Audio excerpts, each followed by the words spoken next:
Back to our YouTube channel magic. इस video में हम बात करने वाले हैं क्लास 10 का चैप्टर फर्स्ट के इम्पोर्टेंट क्वेश्चन जो कि 5 मार्क्स में आपके आते हैं। तो टॉप 5 क्वेश्चन जो कि 5 मार्क्स में आपके क्वेश्चन पेपर में पूछे जाते हैं। तो चलिए हम उसी के बारे में डिस्कस करने वाले और देखते हैं कि क्या उसके क्वेश्चन है और कैसे हमें आंसर लिखना है। तो गाइस बिना लेट किए चलिए स्टार्ट करते हैं।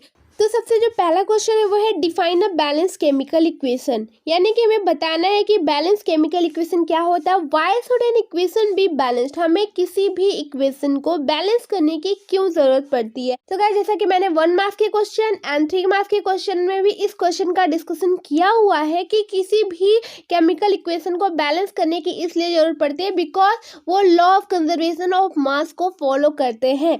तो बैलेंस केमिकल इक्वेशन क्या होता है कि a balance chemical equation has an equal number of atom of different element in the reactant and product, यानी कि reactant and product साइड में जो एटम हमारे होने चाहिए वो इक्वल नंबर के होने चाहिए, यानी बैलेंस होने चाहिए। According to law of conservation of mass matter can neither be created nor be destroyed in a chemical reaction, यानी कि मैटर ना तो क्रिएट किए जा सकते ना डिस्ट्रॉय किए जा सकते, इसीलिए ये कंजर्वेशन ऑफ मास इनको कहा जाता है। That's why an equation should be balanced. Okay, अब जो इसका पार्ट भी है वो पूछ रहे हैं the balance chemical equation for the following reaction. ठीक है, कुछ यहाँ पे रिएक्शन दिए हुए हैं, उनका हमें बैलेंस केमिकल इक्वेशन लिखना है।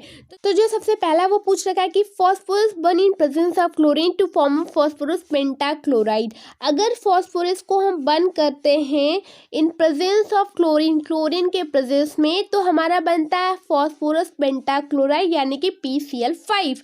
ठीक है, तो इसका हमें इक्वेशन तो लिखना है, साथ ही साथ उनको बैलेंस करना है। तो P4 जो कि आपके फास्फोरस का फॉर्मूला होता है, ठीक है, और ये रहा आपका क्लोरीन, और जब इनका रिएक्शन हुआ तो बनता है PCl5। ठीक, अब क्या करना पड़ेगा कि आपको बैलेंस करना, जो कि मैंने आपको बैलेंसिंग बहुत ही अच्छे से एक प्यारी सी वीडियो बनाई हुई है। अगर आप वो वीडियो नहीं देखे हैं तो लिंक डिस्क्रिप्शन में है, आप वहां से देख सकते हैं। तो चलिए हम फिर इसको फिलहाल बैलेंस कर लेते हैं। तो हमें P4 इधर हमारा होगा, ठीक है, आपका स्टार्टिंग में फास्फोरस होगा, और जब आप उसको किससे रिएक्शन करवाएंगे, क्लोरीन से रिएक्शन करवाएंगे, यानी कि Cl2 से रिएक्शन करवाएंगे, तो हमारा जो प्रोडक्ट बनेगा वो PCl5 बनेगा। ठीक है, PCl5 बनेगा। तो इस 5 को बैलेंस करने के लिए आप क्या करेंगे, अगर हम इसे 10 से मल्टीप्लाई करें तो राइट साइड आपको 20 बनाने के लिए यहाँ पे 4 से मल्टीप्लाई करना पड़ेगा। अब ये हो गया आपका 20 क्लोरीन जो है, बचा फास्फोरस जो कि हम यहाँ 4 से मल्टीप्लाई कर देंगे, तो ये आपका हो जाएगा 4P। तो इस तरह से right hand side and left hand side आपका बैलेंस हो जाएगा। तो चलिए वैसे ही हम सेकेंड देखते हैं, जो कि आपका है बर्निंग ऑफ नेचुरल गैस। अगर नेचुरल गैस बर्न करता है तो हमारा क्या बनने वाला है, देखिए नेचुरल गैस का फार्मूला जैसा कि आप जानते हैं कि CH4 यानी मीथेन होता है।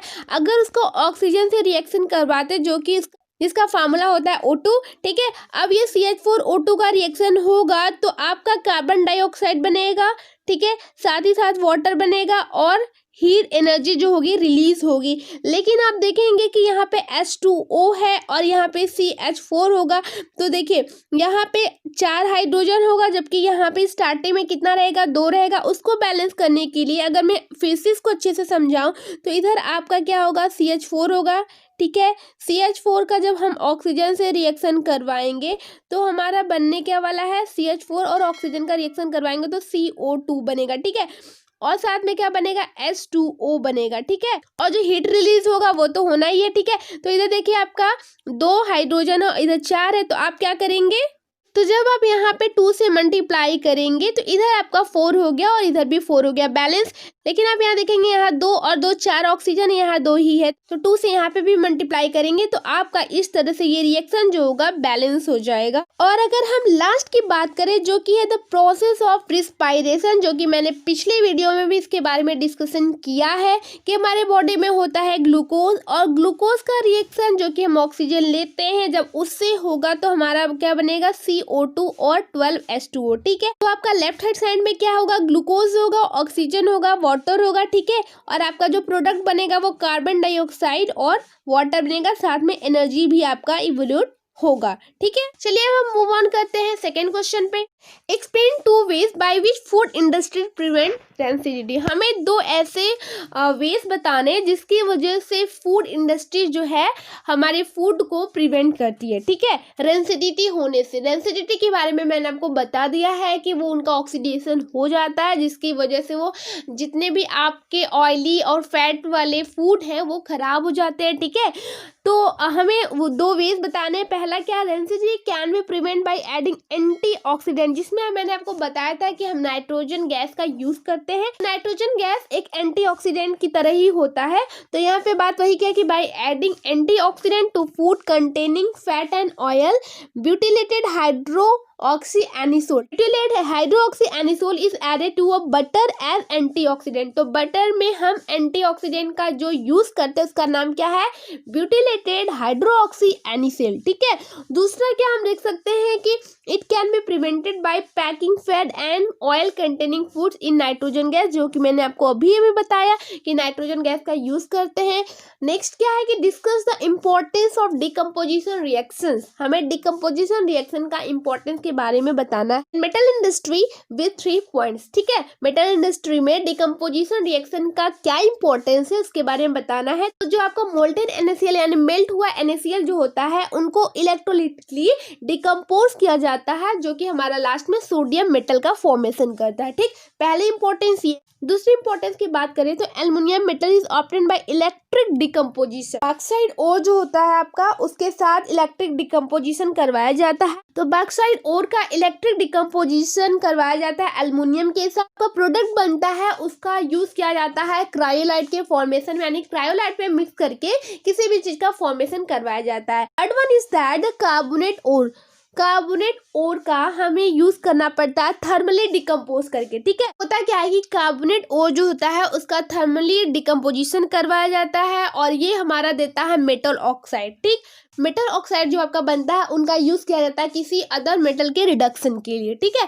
तो इस तरह से आपका ये 3 जो है वो आपके इंपॉर्टेंस फीचर या फिर कह सकते हैं इंपॉर्टेंस ऑफ डिकम्पोजिशन रिएक्शन है, ठीक है। Now come to the next question. Next question is that write one example for each of decomposition reaction carried out with the help of, ठीक है। हमें क्या करना पड़ेगा कि अलग अलग यहाँ पे कुछ फॉर्मेशन दिया हुआ जैसे कि इलेक्ट्रिसिटी, हीट, लाइट, इनसे जो रिएक्शन हो रहा है डिकम्पोजिशन रिएक्शन, वहां पे हमें इक्वेशन लिखना है। और सेकेंड पार्ट क्या है, Y copper can displace silver from silver nitrate. क्यों कॉपर को डिस्प्लेस कर दिया जाता है फ्रॉम सिल्वर नाइट्रेट, ठीक है। तो इलेक्ट्रिसिटी का अगर हमें इक्वेशन लिखना है तो H2 जो होता है आपका वाटर से ही आपकी इलेक्ट्रिसिटी बनती है। तो H2 का अगर इलेक्ट्रिसिटी वहां पे हम पास आउट करवाएं तो हाइड्रोजन अलग और ऑक्सीजन अलग हो जाता है। साथ ही साथ अगर हम हीट का यूज करें तो हीट के लिए हमें चाहिए क्या, कैल्शियम कार्बोनेट, यानी कि कार्बन का होना वहाँ पे ज़रूरी है। तो ये बस एक एग्जांपल है, वरना बहुत सारे ऐसे एग्जांपल आप इंक्लूड कर सकते हो उसको भी, ठीक है। तो कैल्शियम कार्बोनेट का अगर हम हीट पास आउट करवाएं कैल्शियम कार्बोनेट में तो हमारा मिलेगा कैल्शियम मोनोऑक्साइड और साथ में कार्बन डाइऑक्साइड, ठीक है।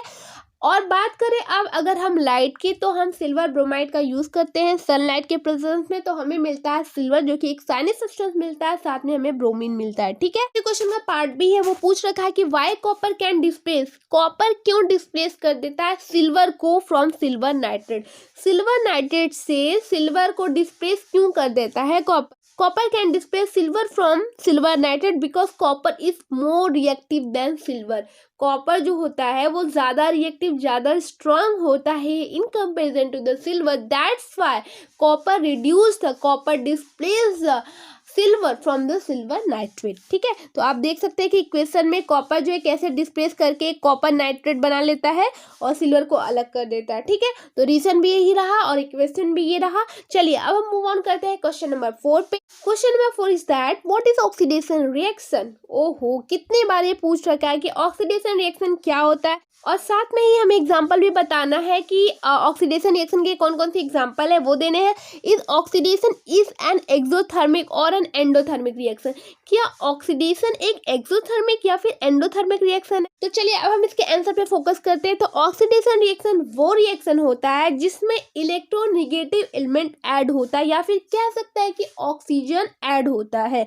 अगर ऑक्सीजन ऐड हुआ यानी इलेक्ट्रोनेगेटिव एलिमेंट ऐड हुआ तो जस्ट अपोजिट क्या हो सकता है, हाइड्रोजन जो होगा आपका वो क्या होगा, रिमूव्ड होगा।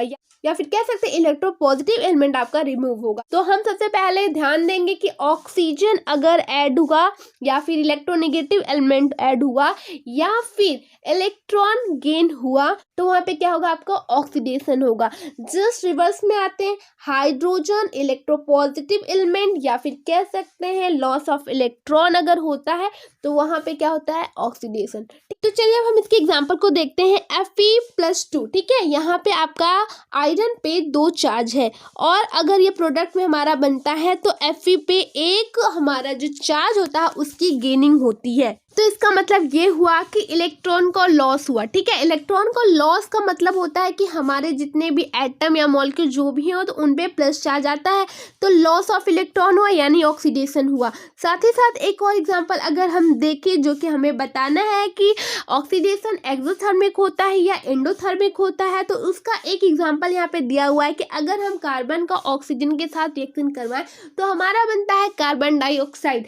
हम इसका एग्जांपल इसलिए ले because they give here the examples of the oxidation. Okay, that's why we use the carbon react with oxygen and form the carbon dioxide, साथ में रिलीज करता है हीट। ठीक है, तो यहाँ पे हमारा हीट भी इवॉल्व हुआ। इसका मतलब ये हुआ, जैसा कि मैंने कई बार वीडियो में बताया हुआ है कि अगर प्रोडक्ट साइड में हीट यूज हो रहा है तो वहाँ पे एक्सोथर्मिक रिएक्शन हो रहा है, इट मींस हीट इवॉल्व हो रही है। तो इस तरह से आप समझ सकते हैं कि ऑक्सीडेशन रिएक्शन एक एक्सोथर्मिक रिएक्शन है। अब इसी क्वेश्चन का पार्ट भी है, वो पूछ रखा है कि what a magnesium ribbon Burns in air with a dazzling flame and form a white S, is magnesium oxidation और रिड्यूस्ड एंड व्हाई।